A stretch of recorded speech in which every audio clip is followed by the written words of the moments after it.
کے ساتھ، تیسرے مسلمان کے ساتھ حسن سلوک کریں۔ اسلام نے ہمیں حسن سلوک کا درس دیا، اسلام نے ہمیں حسن سلوک کا سبق دیا۔ نبی کریم علیہ الصلوۃ والسلام، جس نبی کا ہم نے کلمہ پڑھا ہے، جس نبی کا ہم نے کلمہ پڑھا ہے، اس نبی کی اگر آپ سیرت کا مطالعہ کریں، اس نبی کی اگر زندگی کا مطالعہ کریں، تو اس نبی علیہ الصلوۃ والسلام کی زندگی سے، اس نبی علیہ الصلوۃ والسلام کی سیرت سے ہمیں یہ بھائی چارے کا درس ملے گا، اخلاص کا درس ملے گا کہ دوسرے مسلمان کے ساتھ بھلائی کرنی ہے، اخلاص کے ساتھ کس طرح پیش آنا ہے۔ آج ہمارا جو معاشرہ ہے، ہماری حالت کیا ہے کہ ہم ایک دوسرے کی بات کو برداشت تک نہیں کرتے، بلکہ بات اگر کوئی کرے وہ تو دور کی بات ہے، اگر کوئی ہمیں آنکھ اٹھا کر دیکھ بھی لیتا ہے تو ہم اس کو بھی برداشت نہیں کرتے کہ اس نے میری طرف غصے سے دیکھا کیوں ہے، یہ بھی ہم سے برداشت نہیں ہوتا۔ ہماری حالت کیا ہے؟ حالانکہ نبی علیہ الصلوۃ والسلام کی سیرت کیا ہے، نبی علیہ الصلوۃ والسلام کی تعلیمات کیا ہے۔ اگر صرف آپ طائف کے واقعہ کو پڑھ لیں، اسکول کی اکثر یہ جو بنیادی کتابیں ہیں، چھوٹی چھوٹی کلاسوں میں، اسکول میں یہ چھوٹے چھوٹے بچوں کو چیزیں پڑھائی جاتی ہیں، تو طائف کے معاملات ہوئے، نبی علیہ الصلوۃ والسلام کے ساتھ کیا ان لوگوں نے سلوک کیا طائف والوں نے، لیکن سرکار کی زندگی سے، سرکار کی سیرت سے ہمیں پھر بھی یہی سبق ملتا ہے، پھر بھی یہی درس ملتا ہے کہ حسن سلوک کرنا، انسانیت کا جو درس ہے، جو انسانیت کا سبق ہے وہ حسن سلوک۔ اسی طرح جب فتح مکہ ہوا، فتح مکہ کے دن حضرت سعد بن عبادہ رضی اللہ تعالی عنہ، سعد بن عبادہ نے حضرت ابو سفیان رضی اللہ تعالی عنہ ان کو کہا کہ آج تو لڑائی کا دن ہے، آج تو بدلہ لینے کا دن ہے۔ کس طرح کہ فتح چونکہ جو مکہ تھا وہ فتح ہو چکا تھا، اور دوسری طرف کفار و مشرکین تھے، ایک طرف لائنیں لگی ہوئی تھی، اور نبی علیہ الصلوۃ والسلام بطور فاتح، چونکہ فتح مکہ ہوا تو نبی علیہ الصلوۃ والسلام بطور فاتح وہاں پر موجود تھے، اور کفار ڈر رہے تھے، کانپ رہے تھے، ڈر رہے تھے کہ آج ہمارے ساتھ پتہ نہیں کیا ہوگا، ہم نے اس نبی کو برا بھلا کہا، ہم نے اس نبی کو ستایا، اس نبی کو برا بھلا کہا، پتہ نہیں ہمارے ساتھ کیا کرے گا۔ ایک طرف کفار و مشرکین ڈر رہے تھے، لڑ رہے تھے، ان پر کبکبی تاری تھی، اور صحابہ کرام بھی یہ سوچ رہے تھے کہ پتہ نہیں اس طرف کیا ہوگا، لیکن نبی علیہ الصلوۃ والسلام نے تمام کے تمام لوگوں کو معاف کیا اور انسانیت کا ایسا درس دیا، انسانیت کا ایسا درس دیا، ایسا سبق دیا کہ قیامت تک جس کی مثال میں نہیں ملتی۔ نبی علیہ الصلوۃ والسلام نے ان لوگوں کے ساتھ وہ کام کیا کہ جو حضرت یوسف علیہ السلام کے بھائیوں نے جب حضرت یوسف علیہ السلام کو تنگ کیا، آپ کو ستایا تھا، تاکہ معاذ اللہ کو کنویں تک میں ڈالا، لیکن حضرت یوسف علیہ السلام نے اپنے کسی بھی بھائی سے بدلہ نہیں لیا، کسی بھی بھائی کو جیل میں نہیں ڈالا۔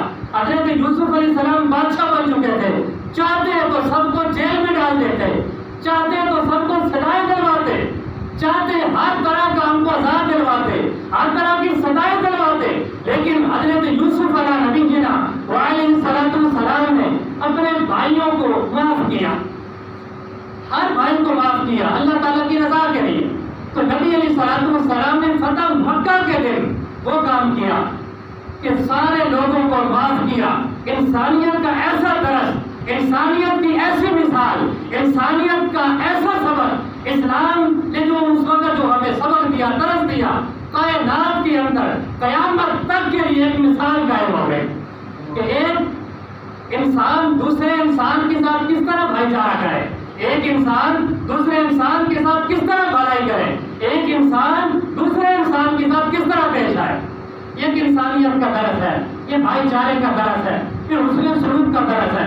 اللہ تعالیٰ ہمیں مسلمانوں کی عزت کرنے کی توفیق عطا فرمائے، اپنے دیگر کلمہ گو حق گو مسلمانوں کی، بزرگوں کا احترام کرنے کی توفیق عطا فرمائے۔ سرکار کی یہ حدیث ہے کہ جو چھوٹوں کے اوپر شفقت نہ کرے اور بڑوں کی عزت نہ کرے تو اس کے متعلق فرمائے ہم میں سے نہیں ہے، یہ ہم میں سے نہیں ہے۔ مطلب یہ ہے، اکثر حدیث کے اندر آپ نے یہ پڑھا ہوگا، سنا ہوگا جو رشوت لے ہم میں سے نہیں، ملاوٹ کرے ہم میں سے نہیں.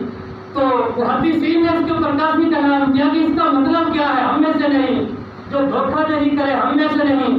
دکاندار دکان کے اوپر بیٹھ کر ملاوٹ کرے، دھوکہ دہی دے، ہم میں سے نہیں. اس کا مطلب کیا ہے؟ سرکار نے جو یہ حدیث بات بیان کی، اس کا مطلب کیا ہے؟ تو محدثین نے فرمایا اس حدیث کا مطلب یہ ہے، خلاصہ عرض کر رہا ہوں کہ وہ سرکار کے بتائے ہوئے طریقے پر نہیں ہے. وہ سرکار کے بتائے ہوئے طریقے پر نہیں ہے. تو سرکار نے تو انسانیت کا درس دیا، بھائی چارے کا درس دیا، حتیٰ کہ مخلوق خدا کے ساتھ ہر طرح سے رحم کا حکم دیا. حتیٰ کہ جو یہ حیوانات ہیں، جانور ہیں جو بے زبان ہیں، ان کے ساتھ بھی حسن سلوک کا حکم ہے کہ بلا وجہ کسی کو مارنا نہیں ہے. بلا وجہ جو ہے مخلوق خدا ہے، آپ اس طرح خام خواہ کسی کو ایذا پہنچائیں، کسی کو تکلیف دیں، تو حیوانات کے ساتھ، جانوروں کے ساتھ بھی رحم کا حکم ہے کہ بلا وجہ جانوروں کو بھی آپ نے تکلیف نہیں دینی. تو جانور تو جانور، حیوان تو انسان. یہاں انسان کی بات ہے. ایک انسان دوسرے انسان کے اوپر ظلم کر رہا ہے، ایک انسان دوسرے انسان کی عزت نہیں کرتا، ایک انسان دوسرے مسلمان کو اپنا مسلمان بھائی تصور کرتے ہوئے یہ بھی جانتا ہے کہ یہ میرا کلمہ پڑھنے والا مسلمان بھائی ہے. انما المؤمنون اخوہ، یہ قرآن ہے اللہ تعالیٰ کا.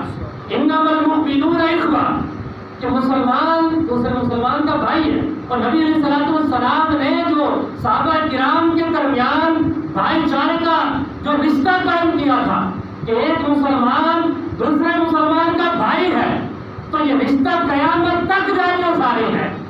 یہ نہیں ہے کہ چھوٹی سی بات اگر رشتہ ختم ہو گیا، لڑائی ہو گئی رشتہ ختم ہو گیا. اگر کسی نے دوسرے کی چوری کر لی رشتہ ختم ہو گیا. کسی نے دوسرے کا حق دبا لیا، 50,000 قرضہ لیا واپس نہیں دیا تو رشتہ ختم ہو گیا. نہیں، جب تک وہ کلمہ گو ہے، مسلمان ہے، یہ تیرا بھائی ہے. تو مسلمانوں کے ساتھ بھائی چارے کا حکم، مسلمانوں کے ساتھ بھلائی کا حکم. تو اسلام ہمیں اس چیز کا درس دیتا ہے، اس چیز کا سبق دیتا ہے. اللہ تعالیٰ ہمیں عمل کرنے کی توفیق عطا فرمائے. تو اسلامی تعلیمات ہیں، رب العزت ہمیں اس پر عمل کرنے کی توفیق عطا فرمائے. وما توفیقی الا باللہ.